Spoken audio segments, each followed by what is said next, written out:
Valentine's related items too. Again, very high fiber.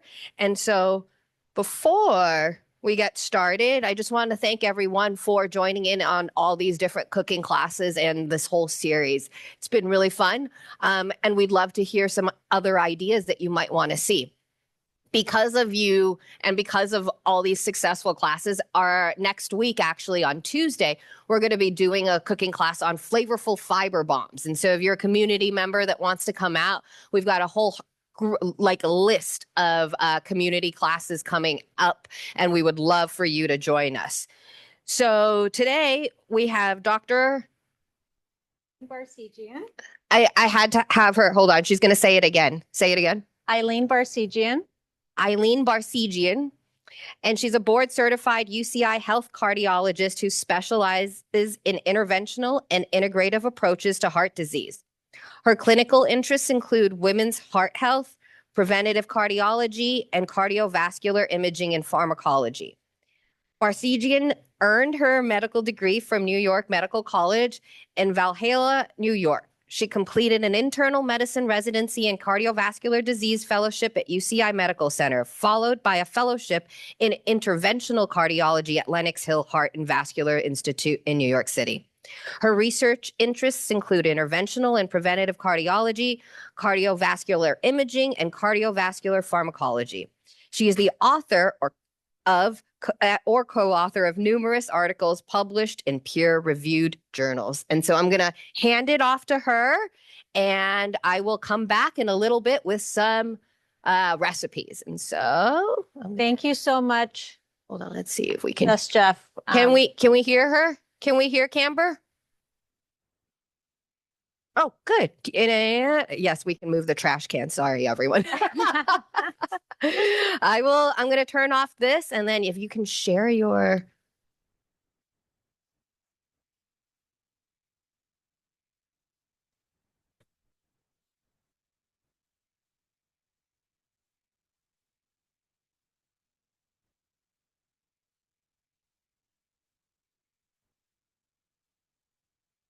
Hey. And then you are good to go. All right, everyone. I am so excited to be here. Thank you so much for joining.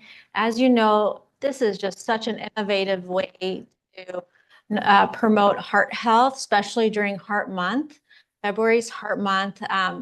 It helps that it's Valentine's Day as well, but that's more of a demonstration of the heart. But really, your heart is so important, and we always take February to really recognize how important health is. Cardiovascular disease is the #1 cause of death in America. And so it's very important to take some time and focus on your health. So a little background. This is the hypothesis that is essentially proven true of how plaque forms in your heart arteries. It starts with something called endothelial dysfunction, sort of a disruption of the wall of your heart vessel. And then as that disruption progresses, plaque can form and fatty deposits, inflammatory cells start sort of building up in the walls of the heart vessels. And that could grow into a narrowing, or in a worst case scenario, it could be a heart attack where there's a rupture of this plaque. And so what it's like is essentially what you see here in the ultrasound image. You have a blockage. This is your heart vessel, and here what's measured is a piece of plaque. This is a neck artery, a carotid artery. On the image to the right is a picture of what we call a CT scan for a calcium score. So it's demonstrating the heart vessels, which sit on top of the heart, and how much calcification they have on them. And calcium is a demonstration of hardened plaque. Now, it's not always, if you're gonna have plaque, hardening of the plaque is not a bad thing. It stabilizes the plaque, but the presence of any hardened plaque is a surrogate for just plaque in the vessels. So you can have atherosclerosis or plaque buildup in your heart arteries, your brain and neck arteries, even in your leg vessels. But heart, like heart failure and arrhythmias, which we're not going to touch on too much. So let's start my video. They want to see you. Ah, okay. So, the pillars of heart disease and what you can do to avoid it, because this is a teaching kitchen and we're going to talk about all the positive things and how we could do to improve. So we can eat heart healthy foods, which we're here to talk about today, move more, maintain a healthy weight, avoid tobacco, manage cholesterol, blood sugar, prevent diabetes, all of it, which goes back to heart healthy nutrition. And so you've heard the term, you are what you eat. Many of us know that a healthy diet is important, but it's always a lot easier said than done. So hopefully this is one avenue to show you some tools on how to do that and make it fun. And the foods and beverages we consume fuel our bodies, but also give us the nutrients that we need for optimal function. So how do we educate ourselves? We should learn how to read labels. That I think is a key factor in the daily choices that you make. And it takes some practice. So look for the calories, the sodium, the cholesterol content, the fat content, the sugars, and any key vitamins in the labels. Control your portion sizes. One rule is take that 10-inch plate, cut it in half. Half of it should be vegetables, and the other quarter should be protein, and the last quarter should be carbohydrates. If you have trouble or overwhelmed, think about speaking to a dietitian, health coach, or attend events like this as you are already. And know your numbers. Know know how you're doing and where you need to be. You want your blood pressure under 120/80. You want your total cholesterol under 200, your LDL in particular under 100, which is the bad cholesterol. The HDL, healthy or good cholesterol, you want it above 40 in men, 50 in women. Make sure your hemoglobin A1C, which is a reflection of your 3 months of sugar control, is under 5.7. You have optimal weight with a body mass index less than 25. And we're going to talk about diet and lifestyle in the upcoming slides. The whole point of adopting these healthier eating patterns is not like a gimmicky weight loss plan. It's a plan for life. It's a plan you could sustain, and it's all meant to prevent chronic diseases. The one thing with heart disease is that it is a silent killer. So you don't know until it's too late when it's a problem. So one of the main things we could do to prevent this is have a mostly diet. No, the mic keeps Mic's going in and out. Yeah, there you go. Up a little. There you go. So, and then look at what you need, what your personal calorie goal is, and aim for that. And also, we need to incorporate what's important to you personally, culturally, your traditional preferences, and find optimal ways around that.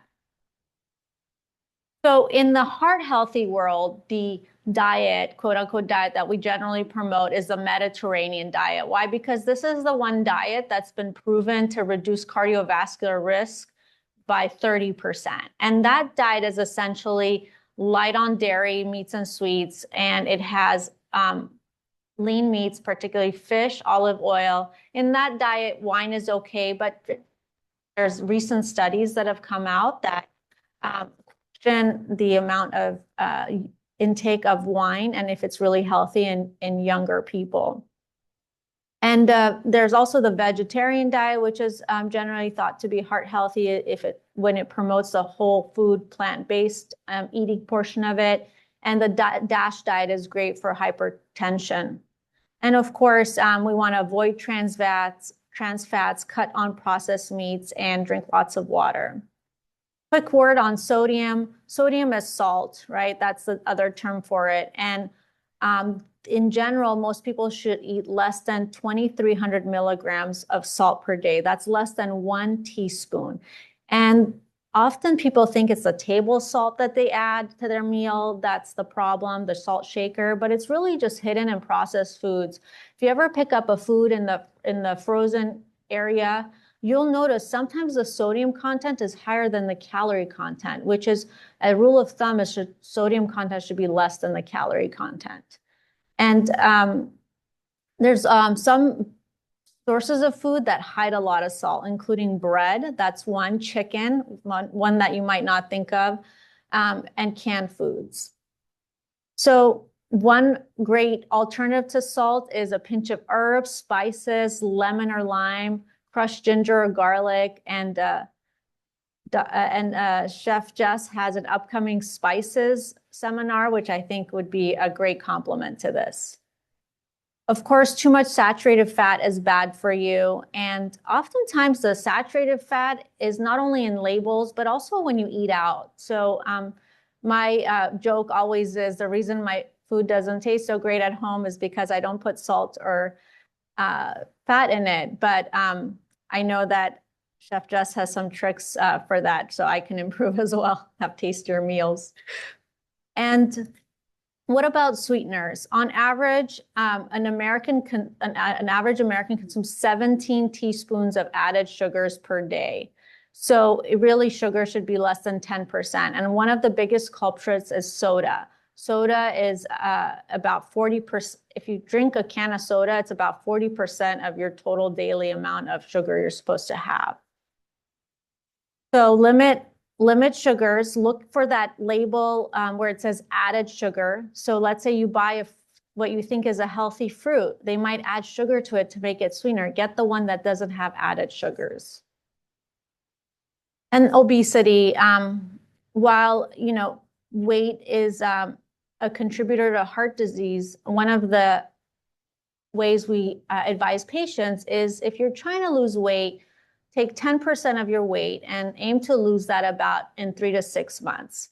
And one thing that's important ties back to our diet is that oftentimes people who are heavy or overweight or obese tend to have higher inflammation markers, and inflammation has been connected to heart disease as well. So if we go back to 400 BC, Hippocrates said, all disease begins in the gut. Now, this is not true to the core necessarily, but he is thought to be the father of modern medicine. And I think this ties well into our topic today. With heart healthy diet, really the core is eating high fiber content, because fiber draws in cholesterol, it makes you feel fuller, it creates for a healthy gut environment. So we generally recommend 20 to 50 grams of fiber per day. If you start reading labels, 50 grams is hard to hit, but just aim for 25 or 30. And I think that's a big accomplishment. And you could get that from a lot of plant-based foods.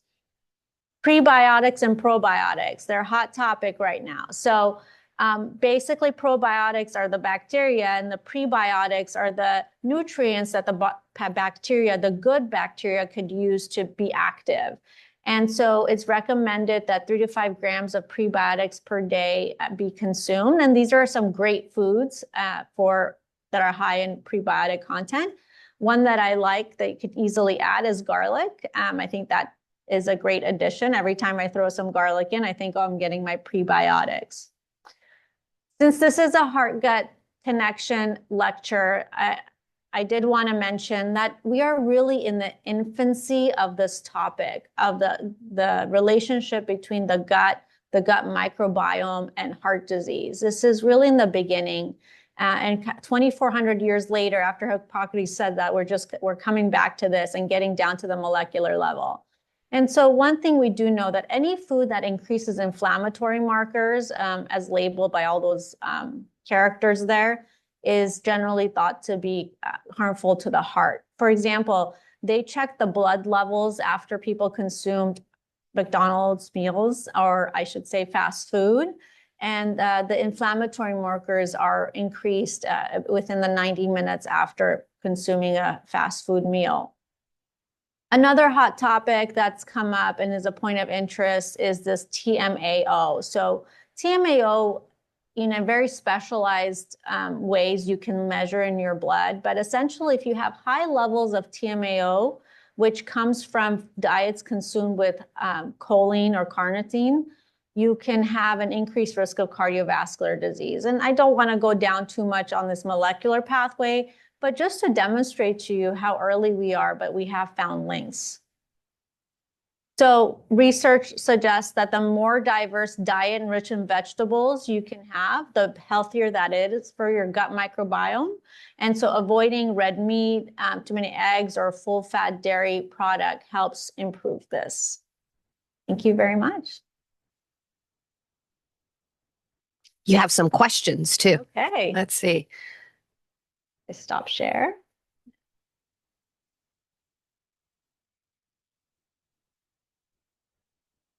Okay.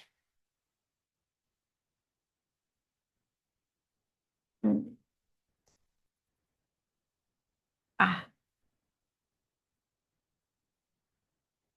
Okay, so if I have high HDL and high LDL, am I still at high risk of cardiovascular disease?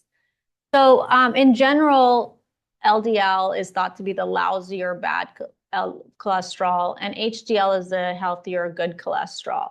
HDL is protective against heart disease, but LDL as a standalone is considered a risk factor for heart disease. Of the five risk factors, we usually think of heart disease, which is hypertension, diabetes, high cholesterol. We usually tie it to LDL, smoking, and so those elements.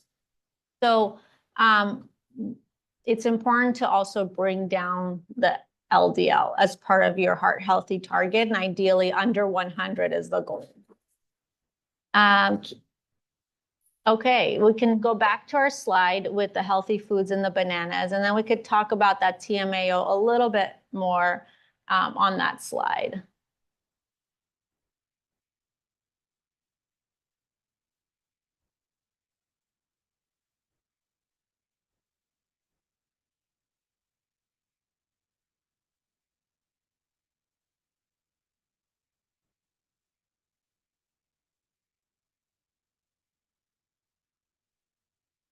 So I believe this was the slide with the prebiotics. So this was just a nice graphic for it.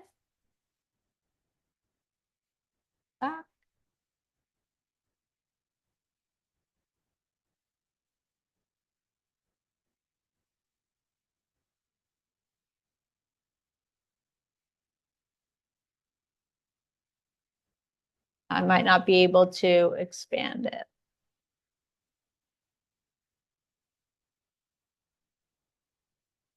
Okay. That's displaying. So this was a nice graphic with the banana, barley, leeks. And this information is readily available. I think there was a WebMD link which had the prebiotic information. That was a good one and reliable source for that. So I'll leave that up for a second. Onions, asparagus, apples, and legumes. Dr. Barseghian, it's not. And then in regards to TMAO, so, oh, okay, yeah, I think it's got the wrong screen share. Got the wrong, I want to change this. They're different.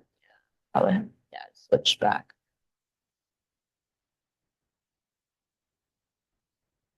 Yeah, yeah. So TMAO is basically it's a product that's formed from food. So if you eat foods that have choline or carnitine in it, you get this product called TMA.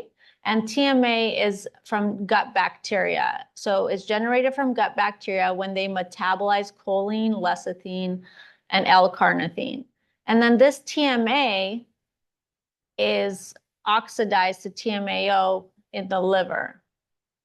And there's a lot that we don't know, but this TMAO has been linked to increased cardiovascular risk. And but it's also high in fish. Like TMA is high in fish, and we know fish is good for heart disease. So that's why I wanted to emphasize that we are really in the infancy on how to use this information. But I hope that's helpful to answer your question. So these are bacterial metabolites that worsen cardiovascular disease. And TMAO is one of them.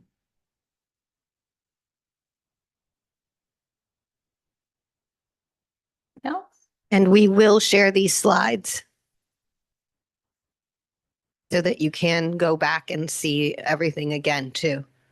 And again, please ask more questions. I will start doing my kitchen demo, and then feel free to, again, ask any questions, put them in there, and then we'll get going with those too. But we're going to show you some high fiber, heart healthy recipes today. And a lot of them are a lot of fun. One of them being a soup on a day it's not cold anymore. And so it's kind of cold still, maybe a little bit. It's actually cold outside. So one of the soups that, I'm going to share my screen. Hold on one sec. Okay. There we are. Okay, so then I'm going to remove this. There we are. Okay.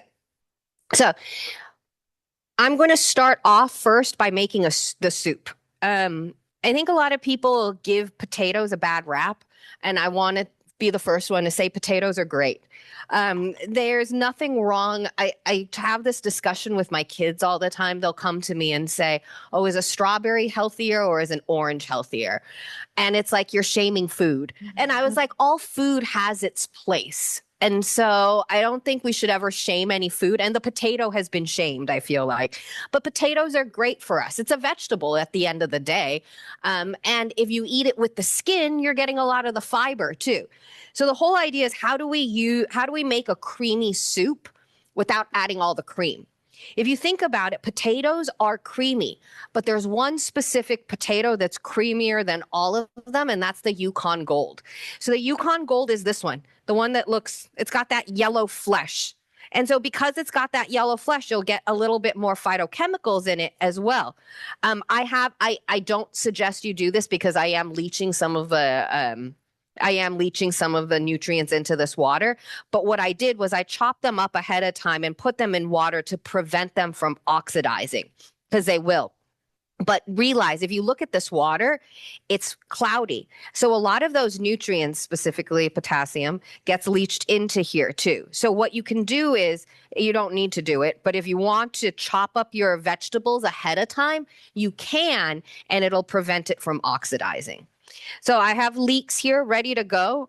And these are not the leeks that I would want you to buy. I'm just going to be honest right now. When you buy a leek, this green part should probably be about this much. Like you want a lot of white and light yellow. That's what you're paying for. So when you buy a leek, you want to make sure that you get a lot of this. Too much green means that it's just not, you're just wasting it. You can save some of the green for stock though. So what I'm going to do first is I'm going to cut through it, and I rinsed them, but I did not clean them all the way. And I'll tell you why in a sec. So I'm going in and I'm going to slice just like that. And then again, and for that green part, yeah, you can make like a leek oil. You can put it in stock. Those are all great things that you can do it in. Oh, here's a great one to show. The reason why I only rinse and don't wash all the way. Do you see all that dirt that's actually in here? It's almost impossible to get to it if you're just washing the outside, right? So this is what we do. We slice them all up. One more, two more actually. The more, the merrier. And if you're low FODMAP on the low FODMAP diet, this is one of those soups that you can actually have without the garlic. A little bit more.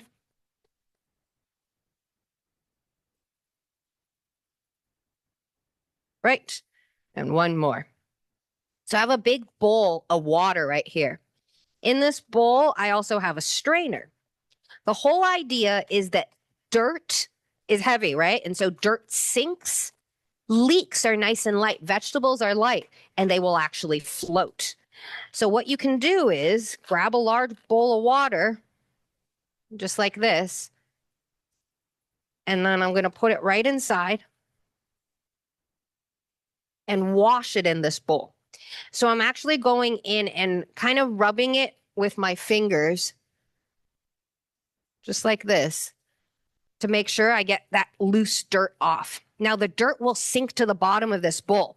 So what I don't want you to do is taking this bowl and then dumping it into a strainer. I want you to actually grab a strainer and then put the clean leeks in there, just like that. Because if you pour that water on, you're just going to pour the dirt right back in there. So you can get a whole big pot. You can get your sink filled with water. It's a great way to kind of like prep things ahead of time. So there are your leeks. We're going to add some garlic. Oops.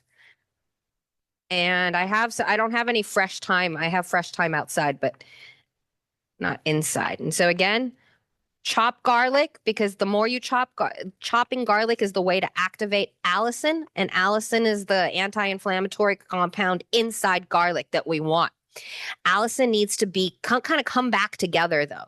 So after you chop it, it's always nice to be able to let it sit on its side for about 3 to 10 minutes. So one of the tricks now going forward is chop your garlic first and let it sit to the side so that allicin compound can come back together. And again, all these things, if you think about it, have fiber. All right. And I'm going to mince. And I like mincing garlic. If you like the flavor of garlic, remember to mince it. If you don't like it, you can just slice it. But don't buy pre-peeled garlic or pre-chopped garlic, because usually it has some kind of citric acid or some kind of preservative in it that will prevent that allicin for you getting that allicin. Okay, so I got my pot and I've got oil and butter. Yes, we are using butter. You don't have to, though. You can use a little.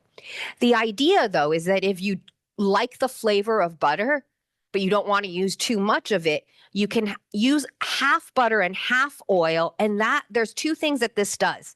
The oil then doesn't burn and the butter doesn't burn, because both things are coming together at a temperature together. I have an electric stove, so it's hard to control. So I just pulled it off because I have a feeling the pot is very, very, very hot right now. And I don't want my oil to smoke. There we go. And it did. All right. So I got my butter, browning my butter at this point, which will give it a different flavor too. And then I'm going to add my leeks and garlic.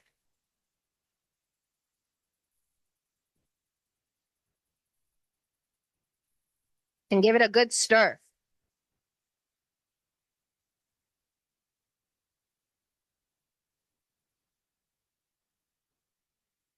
And then after that, we're going to add our potatoes. So I just have the Yukon Golds again. Ooh, my glasses. You can really use any potato. You could even use sweet potato at the end of the day. And that'll just give it a little bit more sweetness to it. It won't be as creamy, but it will be, I mean, it'll still cream a little bit for you. And so if you want like a rich soup, you can do that. And then I have thyme, I have dry thyme, but you could just put a couple sprigs of thyme in there as well to let it go. And that's it. So we're going to let that simmer with a little bit of vegetable stock. You can use vegetable stock. If you have bone broth at home, you can even use bone broth. Really use what you have. The whole idea is this is really simple way to get vegetables in a creamy soup.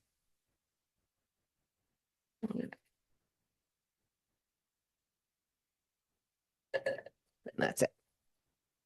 So I'm going to let that sit with a lid. And then we're going to blend it at the end.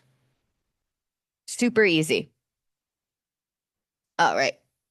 And then after that, we're going to show you how to make chicken tenders. Actually, no, I'm not. I'm going to go dessert first. And you can help me if you want. Sure. We're going to make black bean truffles. Ooh, okay. So I'm going to give you some gloves. My hand. Okay, yeah, she's going to go wash her hands and I'll talk to us about what we're going to do. We all know our love for black beans in this kitchen. I think it's one of those cool things that you can do. If you like tricking people, this is black beans, I think, are the coolest ways to trick people because it really just tastes like chocolate. So what I'm going to do is I have some black beans, canned black beans. If you want to use fresh, you can use fresh. Got some dates, okay, that I soaked in a little bit of water. So that's our sweetener. Literally a pinch of coconut sugar, okay?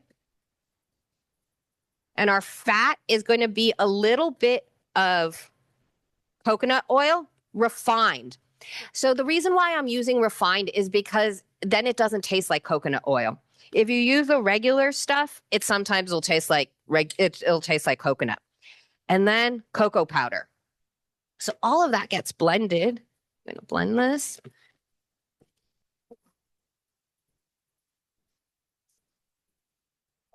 Yeah. How much beans was that? That was just one can.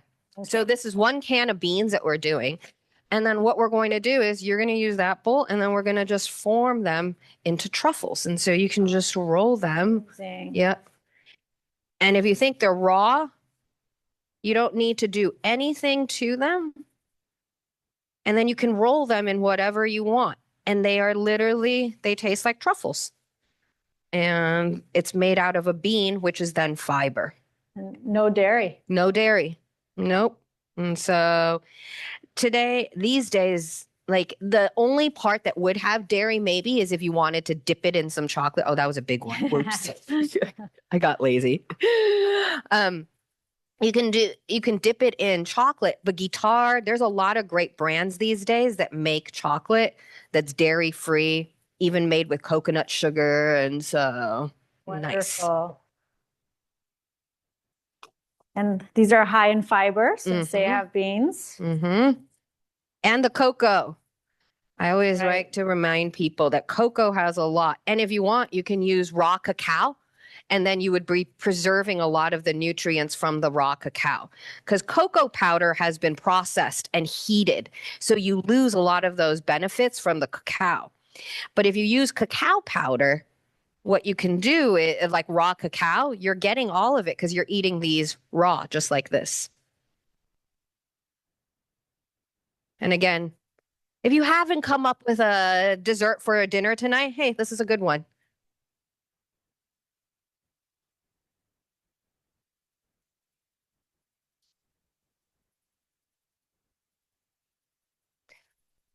And You have a tea of choice maybe to complement? Well, what you can do is you can roll these in a little bit of matcha.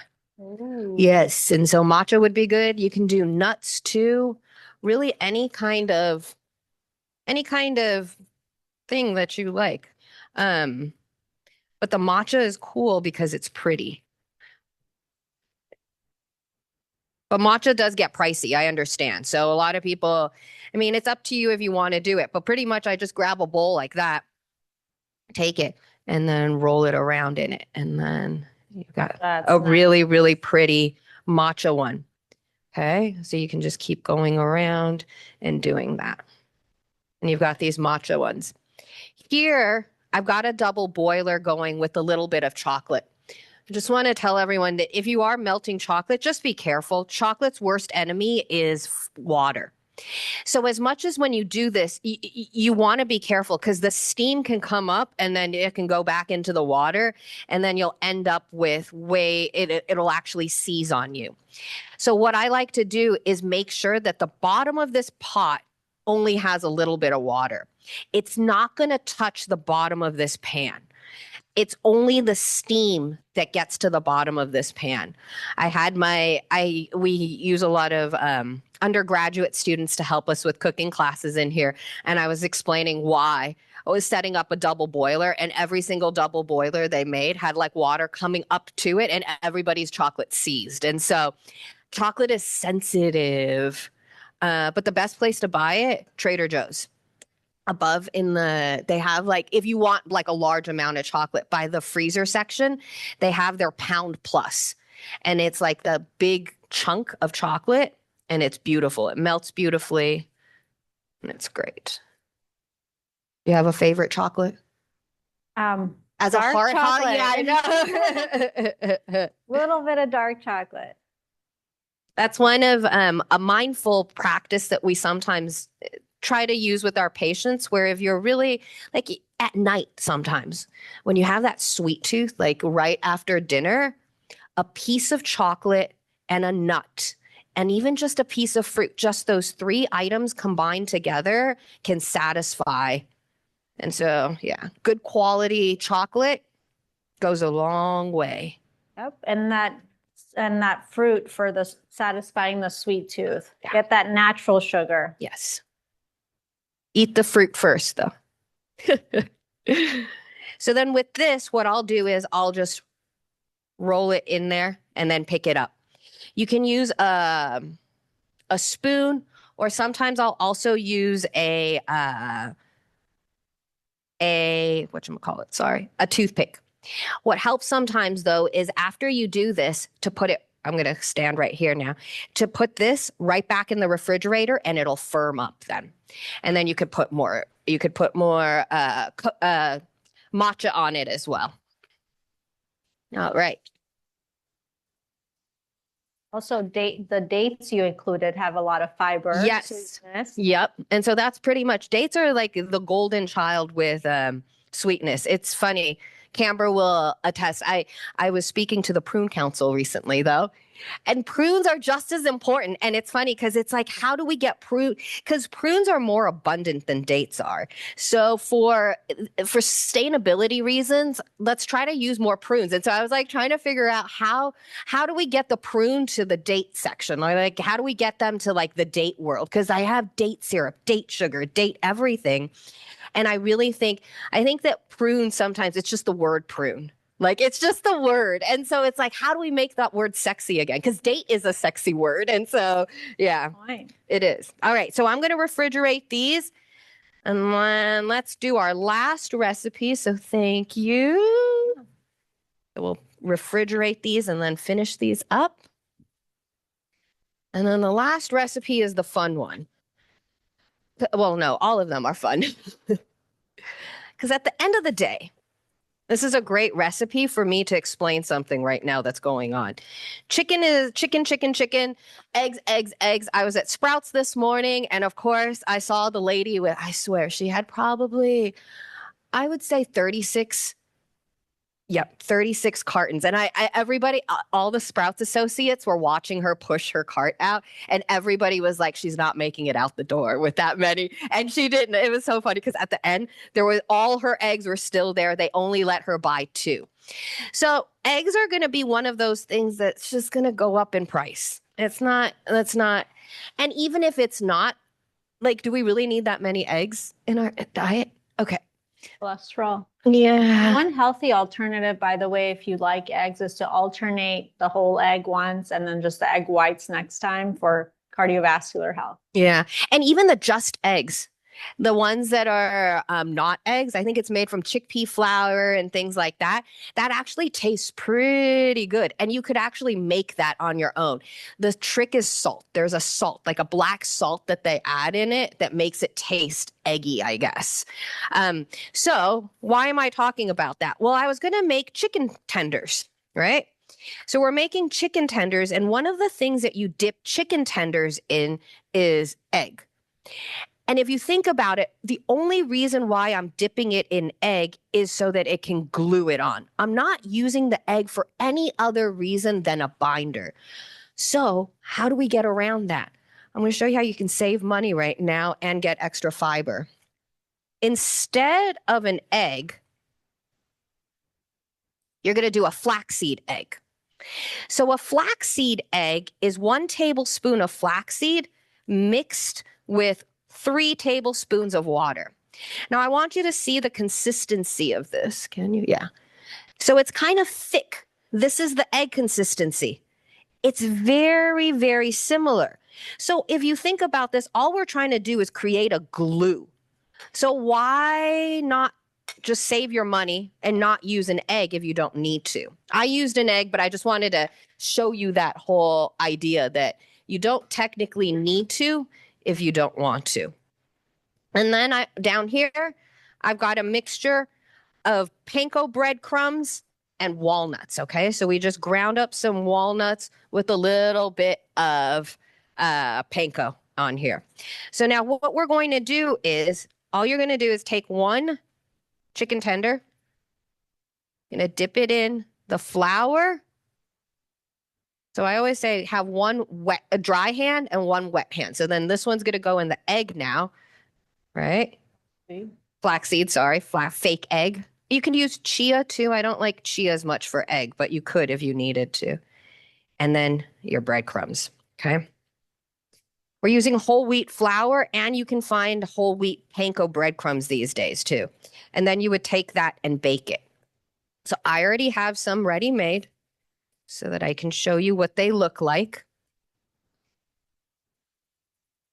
But the beauty of making these is that it doesn't require any oil. And the reason why is because the walnuts have enough oil on them that when you bake them, they kind of release and create that kind of crust for you. So there's a natural oil in the walnuts making it that way and making it crispy for you then.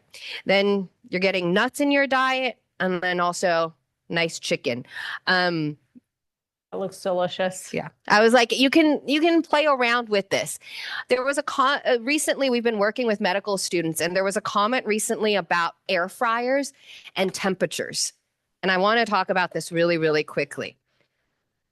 Because a lot of people think that, oh, if you're cooking at an air fryer, you're not going up to a certain temperature, so it's safe. Because a lot of people think that if you cook at a very high temperature with oils, yes, the oils are going to turn, like they actually turn bad. When you use an air fryer, I understand you put 375 degrees on your thing, but it's not 375 degrees in there. It is significantly high.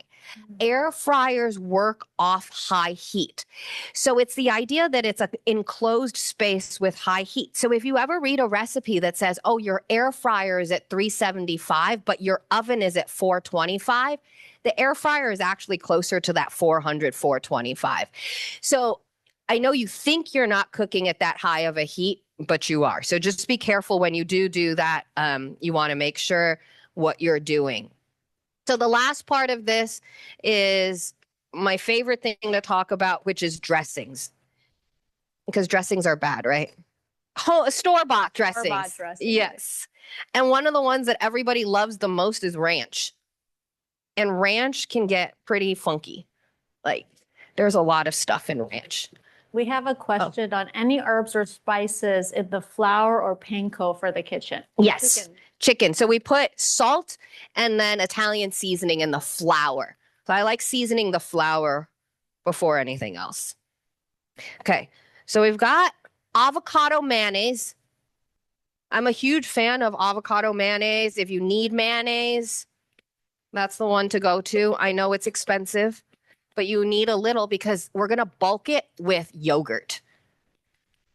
And then buttermilk, because that's what's going to make you think that you're having a buttermilk ranch dressing. Oops, I'm going to move this forward. And these are the ingredients that are inside ranch that make it ranch. We've got garlic, onion, and then a little bit of Italian seasoning or whatever kind of seasoning that you like, and chives and parsley. Okay. And then to make this super duper creamy, we're going to add an avocado. Again, soluble and insoluble fiber. I love telling people to feel the inside of an avocado because that creaminess is fiber, surprisingly. It's fat and fiber. And this is the stuff that you're getting in your diet then. And so think of how amazing this guy is. If you ever see in the store a Reed avocado, those are California UC avocados. There we are.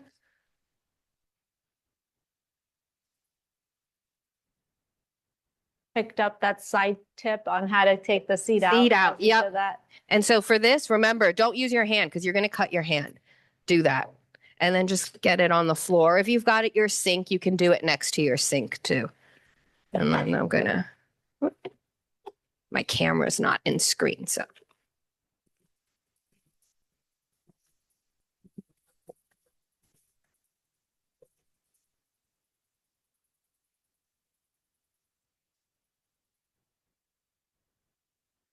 There we are.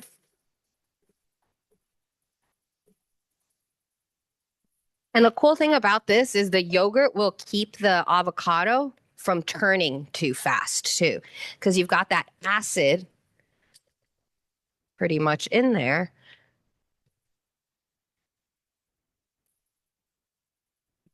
And I'm the same. I don't season a lot of food, and I serve a lot of people food. And I always just have salt on the side now. And I'm in the school of thought that you can add your own salt if you need to. There's no need for us to add. The amount of salt that we add to things makes us actually not taste the food sometimes. And I think it's cool that we need to go back to tasting and then deciding that we need to add salt. So I always challenge people to taste things without salt. And then add it. I am one of those few chefs, and I know I get in trouble with a lot of chefs because in the industry, usually you salt while you cook, right? It's building that flavor. But what happens is at the end, if it's too salty, I can't take it away. And so guess what I'm going to do?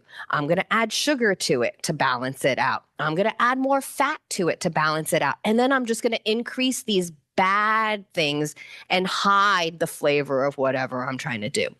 So when you go out and eat, you have to be careful because there's a lot of chefs that have been cooking for a long time and their taste buds, they don't taste salt anymore. And so they will keep adding salt for them because they can't taste it anymore.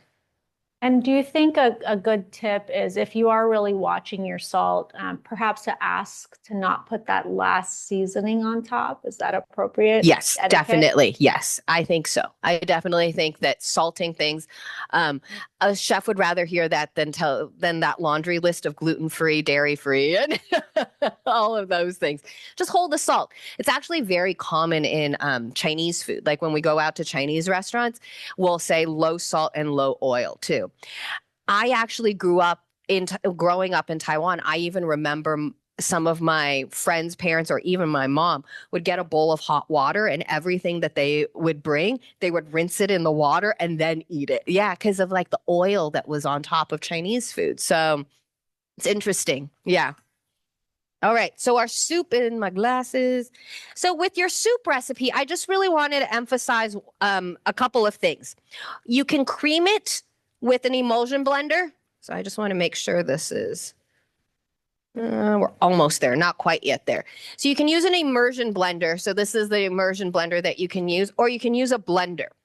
But if you use a blender, heat expands. So if you fill your blender more than halfway, guess where it's going to go? In your face, okay? So you only ever want to fill a blender half full of hot liquid and make sure you've got a lot of pressure on top if you're using a blender. If you're using something like this, you don't need to worry about it. Now to cream this, I have again some yogurt that we were going to add inside. But one of those cool tips that you can try even if you're not a vegan, it's something cool. You can add cashews. So if you add cashews act like creaminess to you. So if you cook this with cashews and blend it, you'll get the creaminess of adding a cream or a yogurt to it. So you can get away with even more, you can add even more fiber to it. Cashews, though, higher in fat than yogurt is. And so it's really a what game are you playing kind of thing. And so, but yeah, those are our recipes for today. Is anybody? Yeah. And I think on that point, it's just important to know those pieces of information. You could have your bit of cashews, just know they are higher in fat as opposed to, this false impression that you're eating nuts and that's good for your health. So just that understanding. We do have a couple questions. I get asked which salt is best. What do you advise? Or some version of that. What do you? Oh, I have one, but you do? uh, Oh, okay. I think the flavors are different. So I limit salt, but I think depending on what you're eating, like there's a stronger yeah, Himalayan salt or yeah. just regular salt, which is bleached and not very healthy Good. for you. But I think one of the ones that if you're somebody who's trying to cut down on salt, what I've tried to tell people to do is if you are a recipe follower, like you're going to measure that salt to the T, start using kosher salt because kosher salt is a larger grain. So 1 teaspoon of kosher salt is less sodium than 1 teaspoon of table salt. So kosher salt is what I like to suggest just because you naturally end up using less if you're a measurer, like if you're somebody who measures salt. And so, but yeah, how much truth is there in, do you know much about iodine in salt? Like, do we really need to be using table salt or do we get enough iodine from everything else that we eat? I mean, in our diet, there's so much already readily available that we're watching too high. I don't think we'll ever have a problem being too low. Because that's always the constant question. It's like, well, what about the iodine? And like, and I always say, I think if you go out and eat at least once a week, I think that you're Yes. getting table salt. So super, it's like people have to really watch their salt because of multiple comorbidities. We tell them to actually aim for salt less than 1,200 milligrams a day. So remember that 2,300 is 1 teaspoon, so Yeah. half a teaspoon. So that's essentially should be nutritionally sufficient. Yeah. Half a teaspoon's worth. And it's interesting. I think that salt, though, if you look at the history of salt, what I think is interesting, though, is how it's it's important in our diet in the sense that it helps preserve a lot of things too. It's something I think the salt trade has been interesting, just like the sugar trades have been interesting. And it's like it was there for a reason, but I think we've taken it out of context and using it for different reasons now. Yeah. And I think that's it. Yeah. So if there's any more questions, if not, we will see you next month. Yeah, and there's a couple chat questions that we can answer that are very specific. Oh, okay. Perfect. Oh, hold on. I know someone whose family always bought salt with the iodine. Oh, okay. So that's really interesting. I bet you that family never ate out or ate anything processed. Like they literally made everything in-house. That is the one thing that I think that like if you really don't go out and eat, you don't eat processed foods, you're going out of your way to like make everything from scratch, you might have to watch your iodine then. That I think is the only time.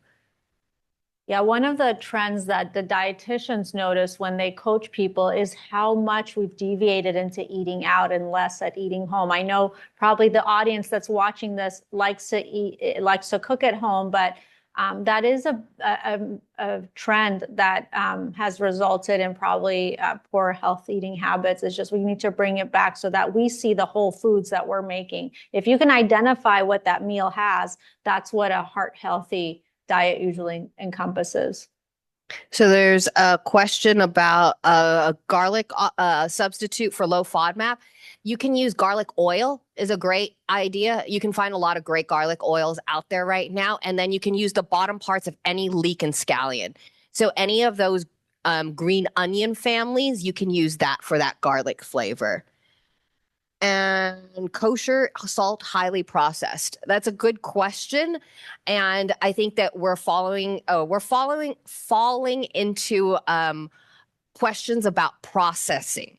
And processing is one of those things that I think will be continuously debated, and what level of processing is required to get to what you need. I think one of the best examples of this is highly processed food that we suggest all the time, which is frozen vegetables without any salt or sugar or anything added to it. It is incredibly important for people to have fruits and vegetables. And one of the easiest ways is to eat them frozen. But guess what? That's considered a process. And so kosher salt, again, is just an alternative. But I am in the school of thought that we just need to alternate, keep switching things up. Moderation, I agree completely. Yeah. And so thank you, everyone. Oh, wait, hold on. Was there one? Yeah. Yep, we're good. Thank you. Thank you.